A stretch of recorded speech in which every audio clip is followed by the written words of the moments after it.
It was a Wednesday afternoon, one of those unremarkable days that blend into the routine of suburban existence.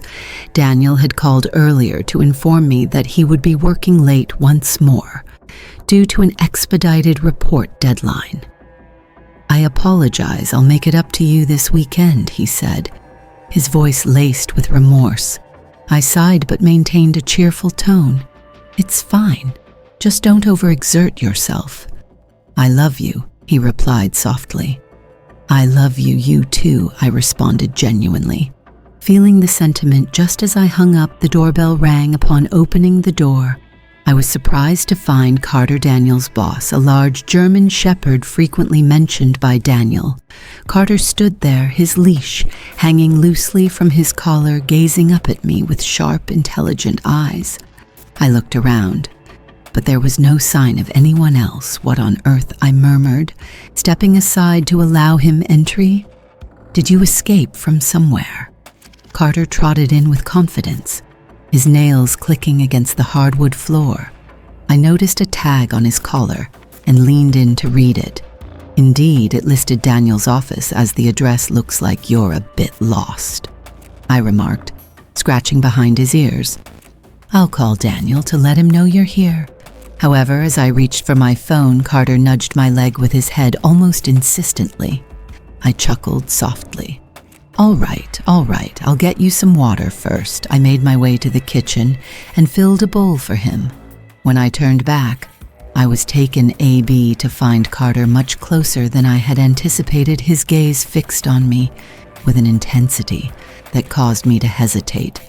"Here you go," I said, placing the bow down, but he ignored it. Stepping even closer, the atmosphere in the room shifted, a peculiar tension enveloping us. I attempted to dismiss it as mere nerves. After all, it was not every day I found myself alone with a dog of Carter's size. "What is it?" I inquired, my voice trembling slightly. Before I could react, Carter's substantial frame pressed against me, his body warm and assertive. I stumbled back, my breath catching as I collided with the counter. Panic surged within me, but it was swiftly overshadowed by an unfamiliar sensation. I could not quite identify. The circumstances were both absurd and surreal. Yet I found myself unable to move. "Carter, stop," I whispered, though my voice lacked any real authority. He did not heed my words. Instead, he nestled closer to me, his actions a blend of tenderness and insistence. A part of me screamed to push him away, to regain control over the strange situation that was unfolding, but another part, a darker, more primal instinct, was drawn to his presence. Time seemed to lose its meaning as the moment lingered my mind, a tumult of emotions, fear, confusion, guilt, and an inexplicable longing. When it finally ended, I collapsed onto the floor, tears streaming down my cheeks. Carter lay a few feet away, his expression unreadable yet serene, as if nothing unusual had occurred. The weight of what had just happened overwhelmed me. I felt nauseated, disgusted with myself, and utterly adrift. How could I face Daniel after this? How could I maintain the thought of normally? In the days that followed, I made every effort to avoid Carter, even going so far as to leave the house when Daniel suggested bringing him over for a visit. Yet the memory of that moment lingered, a persistent ache in the back of my mind. Each time I looked at Daniel, the guilt threatened to engulf me. One evening, he remarked, "You've been quiet lately," his brow knitted with concern. "Is everything okay?" I forced a smile, replying, "Just tired. Work has been demanding." He reached out, taking my hand in his. "You know, you can talk to me about anything, right?" The kindness in his eyes was almost unbearable. I nodded, unable to meet his gaze, whispering, "I know," even though my thoughts were far from the present moment. The memory of Carter's imposing presence loomed over me, each glance at Daniel intensifying my guilt. How could I articulate the inexpressible days passed, yet the burden of my guilt remained. Carter's presence haunted me, both in reality and in my mind.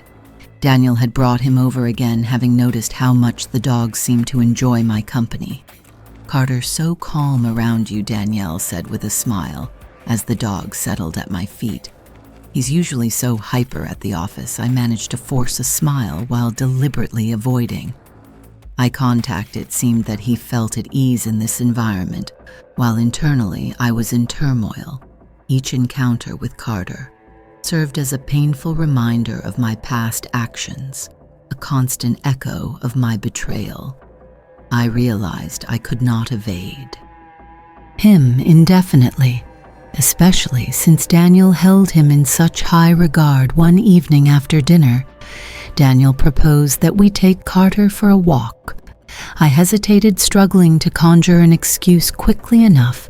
The brisk evening air sharply contrasted with the chaos within me as we meandered through the tranquil neighborhood. Daniel engaged in light conversation about his day, completely unaware of my silence. Carter walked beside me, his leash taut, yet his demeanor serene.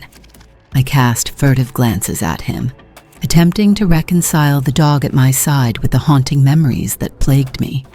"You've been distant, Daniel remarked, suddenly breaking the silence. "Is something bothering you?"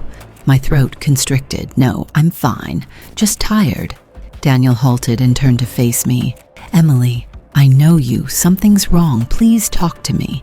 I opened my mouth, but no words emerged. How could I possibly articulate what was troubling me? The truth was unfathomable, yet the weight of my lies was suffocating. "I'm just stressed," I finally admitted. Forcing a weak smile. "Work has been overwhelming." Daniel scrutinized me for a moment before nodding. "All right, but remember, I'm here for you." His kindness only intensified my guilt. I yearned to confide in him, to relieve myself of the burden of the secret that was consuming me. But each time I contemplated it, fear immobilized me. Fear of losing him. Fear of his judgment back at home, I observed, as Daniel played with Carter in the living room. They epitomized happiness, and it made my heart ache. How had my life devolved into this? How had I allowed myself to be ensnared in such a dark and twisted predicament? As days turned into weeks, I recognized that I could not persist in this matter.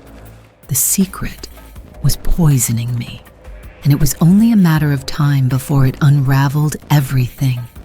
But what could I do? How could I rectify the situation when the very truth threatened to dismantle my life? If you enjoyed this story, please like this video and subscribe my channel for more stories.